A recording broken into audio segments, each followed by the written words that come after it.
tompoko fifaliana lehibe ho ahy atrany ny manolotra ny arahaba ho anareo rehetra zay efa eopotitra ny fahita lavitra amty androany ity. Arapaina ianareo ary tsofoko rano mba atsapa fiainana vaovao hoy aho amty taona 2024 zay efa diavitsika ity. Ka ho lasa tokoa le fiainanao ratsy teo aloha ary isolo fiainana vaovao arabaky teny. Manarak'izany mitaonanareo a ny ino fa afaka nianana fiainana vaovao tokoa ianareo tompoko no izy no Jesosy Kristy le zanak'Alay tokan'Andriamanitra zay voalaza hoe maty teo ambony hazo fijaliana nandatraka ny rany teo ambony hazo fijaliana. Araky ny voalazan'ny Baiboly mantsy Jesosy zay nomen'Andriamanitra atsika zanak'olombelona io izy no vahaolana ho antsika amy lafin-javatra rehetra na amy lafininna na amy lafininna. Tena vahaolana arabaky teny izy fa saingindrisy maro amin'ny olona no tsy matsapa ny fahamarinan'izany. Ny tenoko zay manambaran'izao afatra zao tenin'Andriamanitra zao aminareo moa de tena vavolombelona fa efa tena natsapa mihitsy aho fa vahaolana tokoa Jesosy. Ary tsy hoe natsapa fotsiny fa tena efa nahita ny herin'i Jesosy mamany olona rehetra teo amin'ny fiainako aho na teo amin'ny fiainan'ireo olona zay niresaka tamiko na niona tamiko. Ohatra manoloana ny fahotana, manoloana ny fahazaran-dratsy, manoloana an'ireo fahazaran-dratsy toy ny hoe fisotroana toka, fifona sigiara, finanana paraky, fijangajangana. Maro amin'ny olona no milaza fa sarotra ny miala am'izany na dia te hiala aza izy na dia efa nanao ezaka ny miala tam'izany aza izy. De hoy aho hoe sarotra tompoko ny miala am'izany. Sarotra satria anisan'ny mission Jesosy Kristy raha nanodidin'Andriamanitra tety ambony tany izy de ny amonjy sy anafaka ny zanak'olombelona rehetra na iza tsy misy avana ho afaka amin'ny fahotana.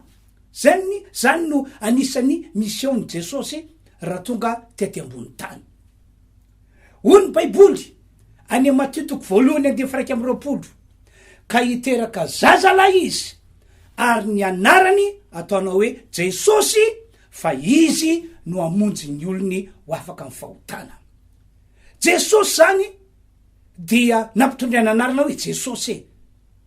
Inona ny antony? Satria izy no voasoratra fa amonjy ny olony ho afaka amin'ny fahotana, ho afaka amin'ny fahazaran-dratsy rehetra na inona zany fahazaran-dratsy mamaritra izany. Hoy ihany koa ny Baiboly ao amin'ny Romana 10:9 fa Andriamanitra nampiseho fitiavana antsika, nampiseho fitiavana antsika zanak'olombelona fa folom-bola mpanota isika dia maty namonjy atsika Jesosy Kristy. Mbola tonga teo fahotana isika no nanaiky ho faty teo ambony hazo fijaliana Jesosy. Inona ny tian'Andriamanitra tokavana? Mba anafaka atsika amin'ny fahotana sy ny fahazaran-dratsy rehetra. Eno tsara ke zao tantara lazaiko aminareo zao hoe entiko manamarina fa Jesosy no vahaolana manoloana ny fahotana sy ny fahazaran-dratsy manoloana an'ireo fiainana maloto zay mamatotra sy manakeja ny olona maro. Voalohany ao amin'ny Liko 9:20 andiny voalohany ka hatramin'ny 10 tsy hovakiana moa le teny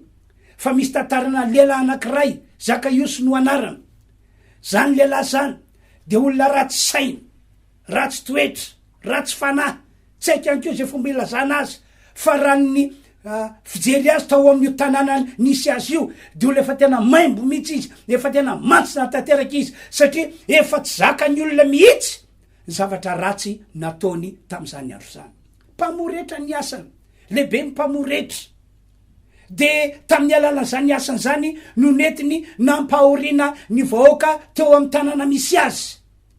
tam'izany fotoa zany mantsy izy a dia maka zay tsy tokony alaina, maka mihoatra no zay tokony alaina, mangalatra mihitsy. Tsy vitsika ny olona am'izao vaninandro zao no mana fiana tak'izany, zany no amelomany antenany, zany no entiny mamelona ny ankonana, mamelona ny vady aman-janany, zany no entiny manorona trano mba honenan'izy mianakavy olovain'ny vady aman-janany. Mafy amin'ny olona nge zany, ary hitan'Andriamanitra ny zavatra ratsy nataon'izany. De ndray andro tonga saina Zakaiosy, andeha mba hiona am' Jesosy aho, andeha mba hierisaka am' Jesosy aho, satria fa eniny ny laza mikasikany am' Jesosy. De rehefa tonga tao amy tanàna misy azy Jesosy Kristy, dia tonga koa izy mba hijerena Jesosy, kanjo tsy afaky ny nahitany Jesosy izy, satria olona marobe mihitsy no rodorodo nanaraka an' Jesosy avy any amy tany lavitra any raha nandalo teo amy tanàna Jeriko. Izy raha toeko lehilahy kelikely sady fohy, dia teo aloha zany dia verevitra izy hoe ahoana reo fomba hitako an' Jesosy fa te eo naminy aho, te ampandroso azy ao atokantranoko ao. De nahita azo naviavy izy, de lasa izy nanapa-kevitra hoe iakarako eo ambonin'io azo aviavy io. Tsy nahoany aloha le toeram-boninahitra teo aminy hoe lehibe ny mpamoretra, tsy nahoany zany, fa ny masaka tao an-tsainy de hoe te eona am' Jesosy aho, te andray an' Jesosy ampandroso azy ao anaty tokantranoko ao. De lasa izy niantoka an'ilay azo naviavy, de avy eny ambony eny izy no nitazana Jesosy hoe ay ve tako zao ny endrika amambika zany Jesosy zany, ay ve io izy io e. De teo anatrehan'izay a, de fantatr'Andriamanitra nge, fantatry Jesosy nge, ny olona tena hoe mila azy, mitady ny famonjeny, de mitompo tany amin'io lehilahy io Jesosy. De zao ny teny nataony Jesosy tam'izany: ry Zakaiosy, midina faingana, tsy maintsy mitoetra ao an-tranonao aho anio. Raha voanandre zany Zakaiosy, de nidina faingana izy, de lasa nampandroso an' Jesosy tao amy tokantranony. Gaga ny olona, talanjona ny olona, fa hoana ary zany, fa ga tsy hain'ity mpampianatra ity, ga tsy hain'ity Messia ity, ga tsy hain'ity Kristy ity, fa lela mpanota io, lela tsy mendrika io, lela ratsy toetra atao tanàna io, lela ratsy farahy atao tanàna io, olo efa maimbo amy manodidina sy mpiaramonina io. Kanefa naninona Jesosy no nanaikinitra tany aminy?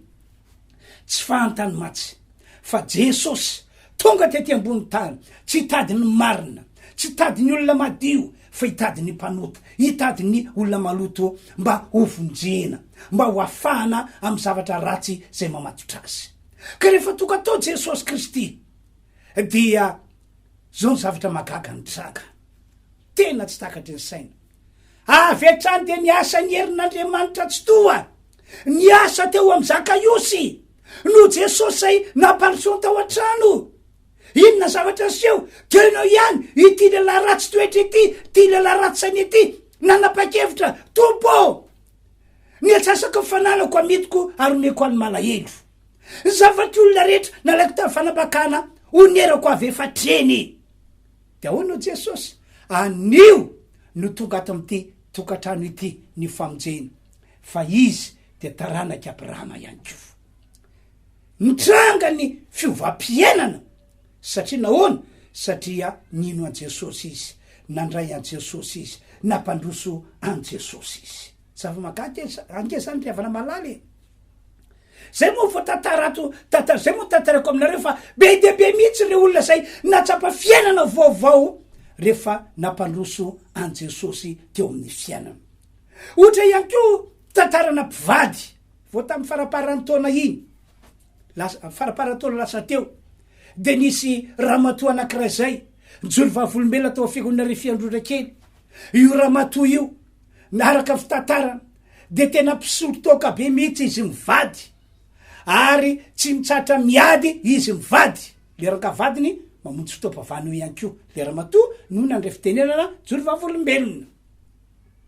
Fa akory zava-magaga, rehefa tafitra tao amy tokantrano misy azy ny ekipanay, nitory filazany tsara nanambarany amy jesosy fa jesosy no tompo, jesosy no mpamody, jesosy no mpanafaka, de tena niny izy mivady reto ary de nandray any jesosy. Akory zava-magaga riavana fa nalopoka teo dia afaka tamin'ny fahotana, afaka tamin'ny fahazarany-dratsy toy ny fisotro natoka izy mivady ary dia tonga olom-baovao isampino ato amin'ny fiangonana misy anay ry zareo reo am'izao tsika miteny zao. Tanteraka le teny nambaran'ny Paoly apôstôly Korinthiana 2:5 manao hoe koa raha misy olona ao amin'ny Kristy de olom-baovao izy, efa lasa ny zavatra teo aloha, ndreo efa tonga vaovao ireo. Riavanao, afaka ny amonjy sy ny anafaka anao, afaka ny amonjy sy ny anafaka ny vadinao, afaka ny amonjy sy ny anafaka ny taranakao, ho afaka amin'ny fahotana, ho afaka amin'ny fahazarany ratsy, ary ho afaka amin'ny fomba maloto maro isan-karazany ny tompo Jesosy zay fandran'Andriamanitra hoe ty ambony tany ary nomeny antsika zanak'olombelona. Zay nataony tamin'ireo olona tantaraiko taminareo reo de azon'Andriamanitra atao aminareo ihany koa raha ohatra ka te ho afaka ianareo.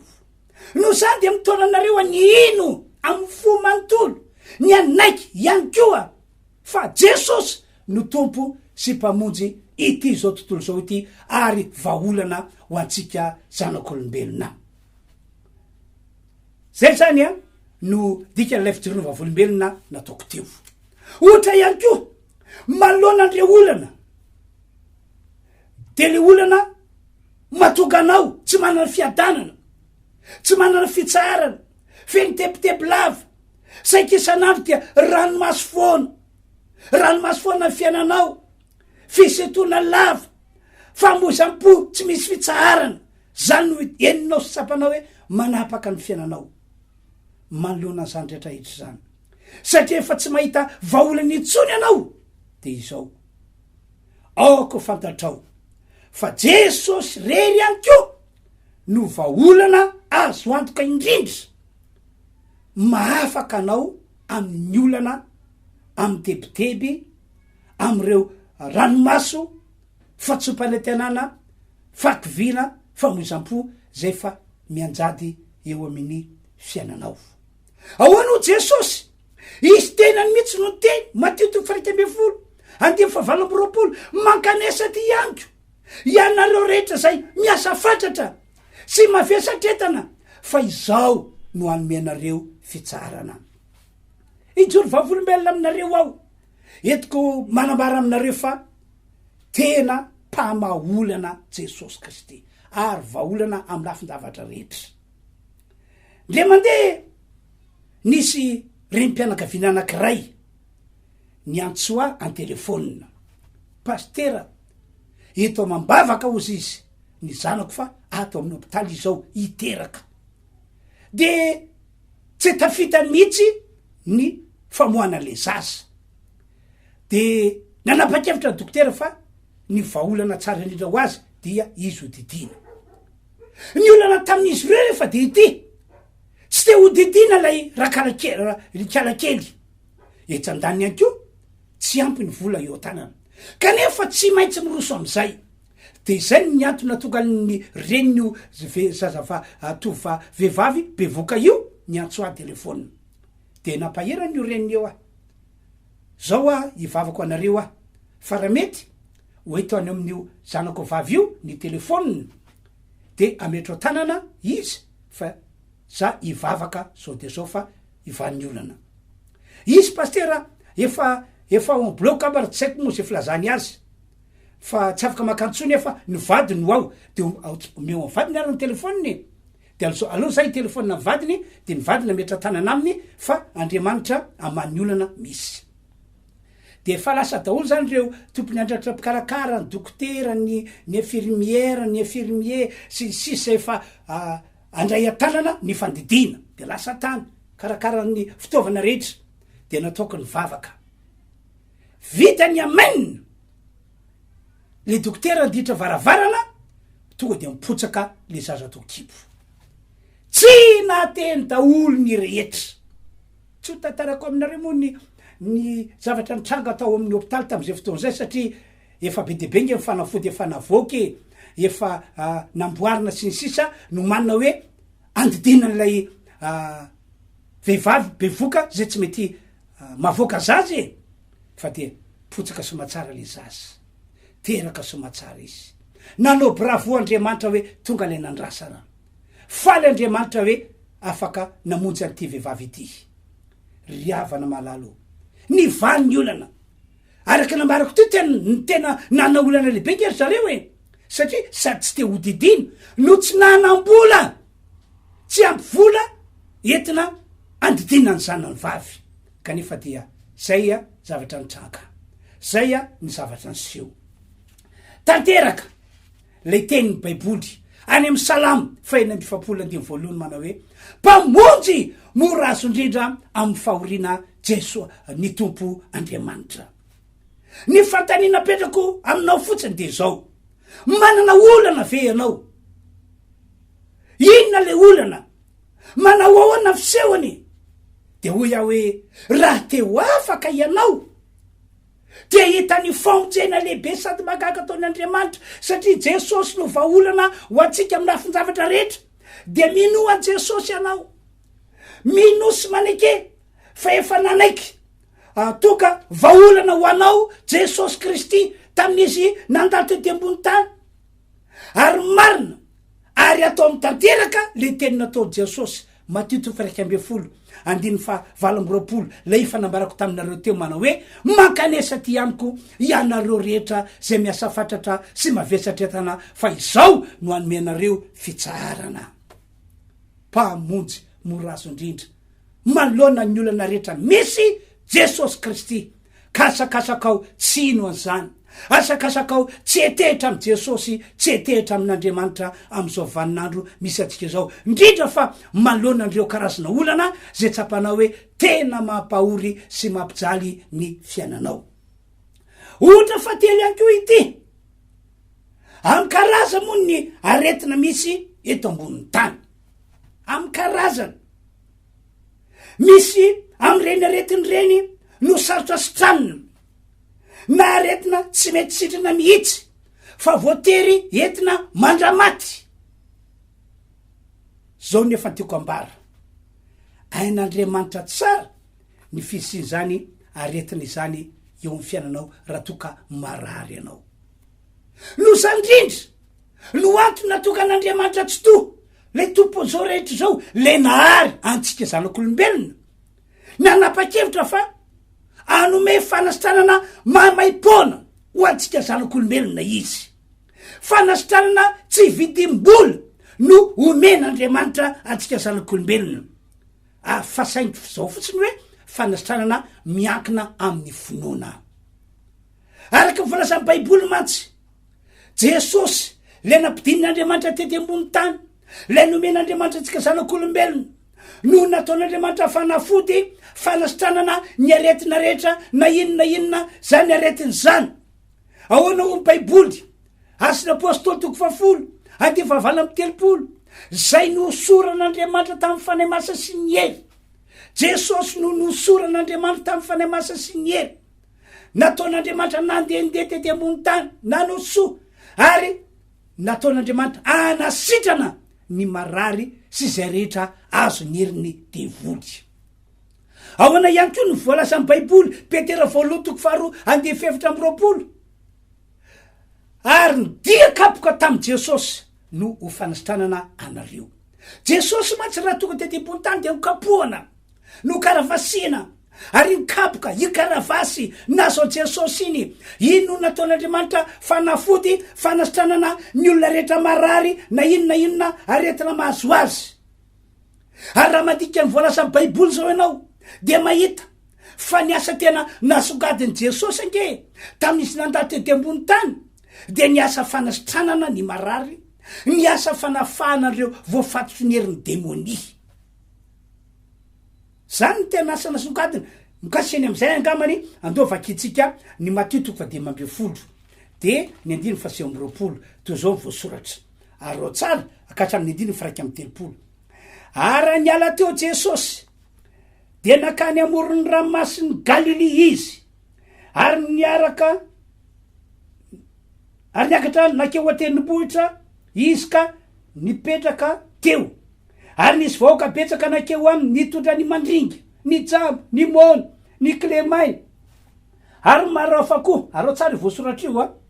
ka nametraka azy teo akaikeo tongotry Jesosy dia nasitrana azy izy ka dia talanjona ny vahoaka raha nahita ny mona miteny ny clemaina sitrana ny mandringa afaka ary ny jamba mahiratra dia nakalaza n'Andriamanitry ny Israely izy. Zany zavatra nitranga raha nanaraka tsara ny voasoratra teo anao a de reo karazana aretina nazo ny olona de saika nisotran'ny Jesosy daholo rehefa tonga teo am' Jesosy ny olona. Riavano marary ve ianao zay mahita sy manaraka an'izao fandarana ataoko zao. Inona le aretina efa tena tapidalakale ve anao tamin'ny fitsabona ny aretinao. Ianao nge mahazo mitsapiteny afaka manatony dokotera tsara ianao, afaka manatony hôpitaly ianao, efa misy manapaizana am'izao fotoana zao mahay mitsabo ny aretina amy karazana tsisy mahafahotana zany tsy misy mahadisan'zany fa izao raha ohatra ka tsapanao fahefafapo tamin'ny fitsabony ianao de ho iaho hoe tsy aleo ve mitodika amin'Andriamanitra, mitodika am' Jesosy satria izy no efa nataon'Andriamanitra fanafody ho fanasitranana ny aretina rehetra mpahazo antsika zanak'olombelona.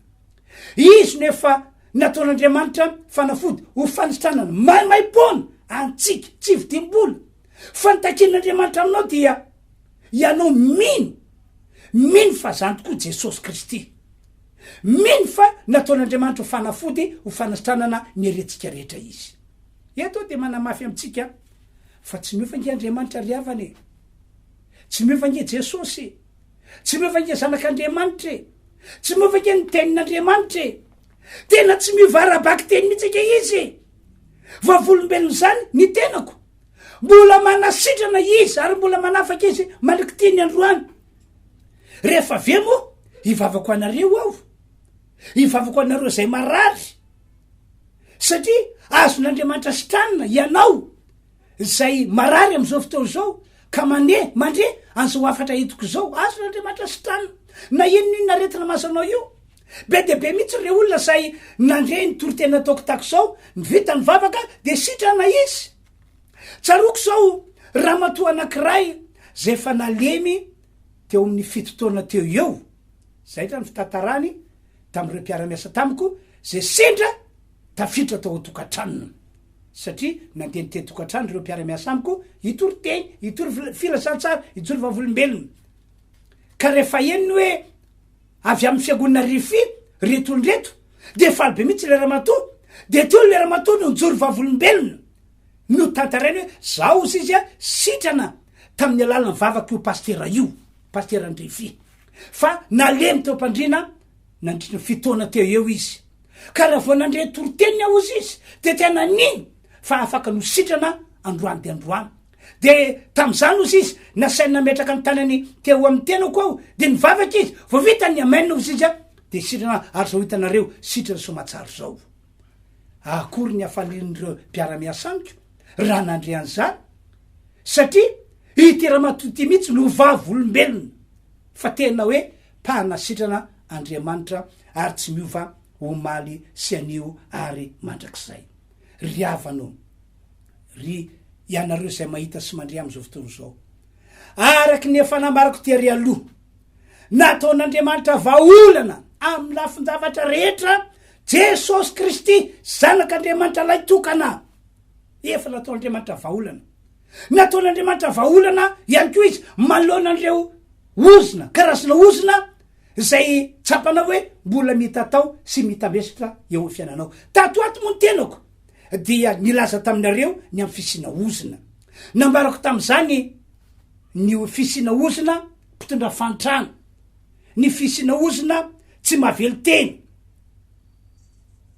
ary ny olana ety ny ozina io de tena mafy de mafetra de mavesatra, ary olana tsy hay vahana matetika tena sarotra vahana. De mbola zao foana no anefa ny teniko aminareo, Jesosy hatrany tompoko no vaolana ho antsika malona fisina ozina sy reo zavatra ratsy miatraiky eo fiainanao vokatry zany ozina mitatao sy mitambesatra izany araky volasa baiboly matsy rehefa tonga tetebony tany jesosy tena velan'Andriamanitra ray naantona teo ambony hazo fijaliana naantona teo ambony hazo izy melony hafatesana ny tanjon'Andriamanitra am'izany mba ahafan'Andriamanitra mamonjy sy manafaka ny olona am'ireo ozina mbola mitatao sy mbola mitambesatra eo amin'ny fiainana fantatr'Andriamanitra tsara mantsy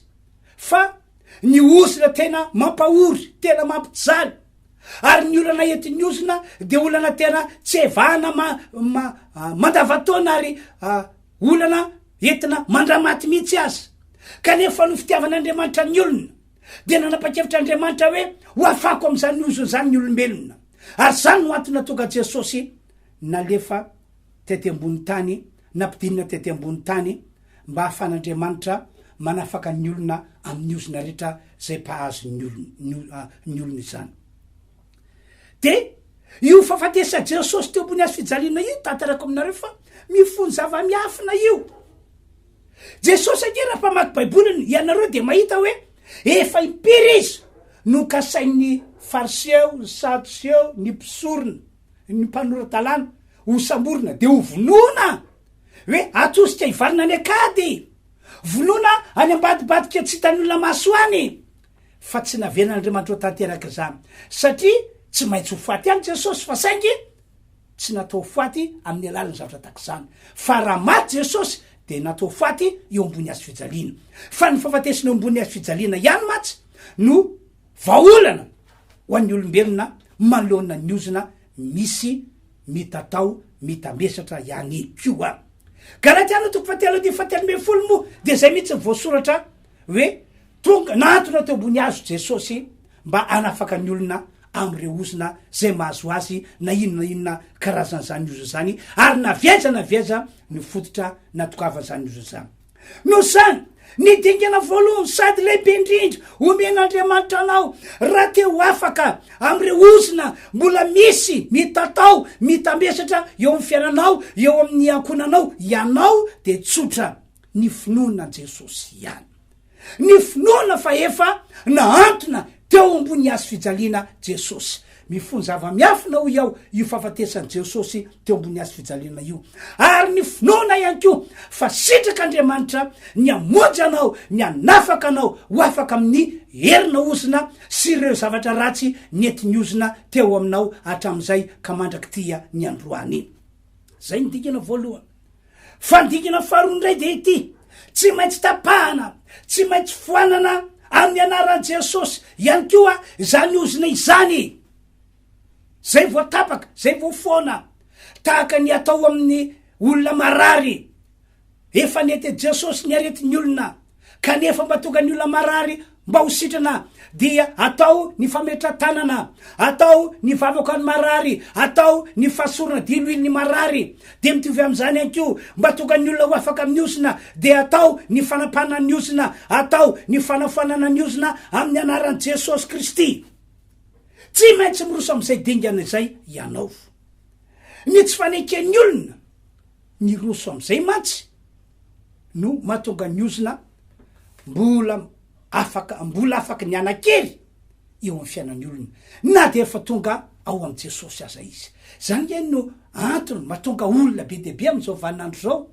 tsy hijeran'ireo olona zay mbola lavitra an'Andriamanitra fa olona efa kristiana ny resako olona efa nandray ny tompo ny resako olona efa manandraikitra eo famponan'Andriamanitra ny resako olona efa mafanafo ho an'Andriamanitra ny resako kanefa inona zavatra nitrango maro am'izy ireny no miseto maro am'izy ireny no velom-panontaniana malona ny olana malona ny aretina malona zavatra sarotra mejato amin'ny fiainany zay tsy nahitany vaolana mihitsy mivavaka izy fa ohatrany hoe tsy miaino azy Andriamanitra tsia miaino Andriamanitra fa saingy le ozina no manakana le ozina manakana ary tsy anjaran'Andriamanitra tsony no mitena va ny an-datra hoe ry ozina mialafy teo anao miala am'ireo olondreo anao fa efa ay izy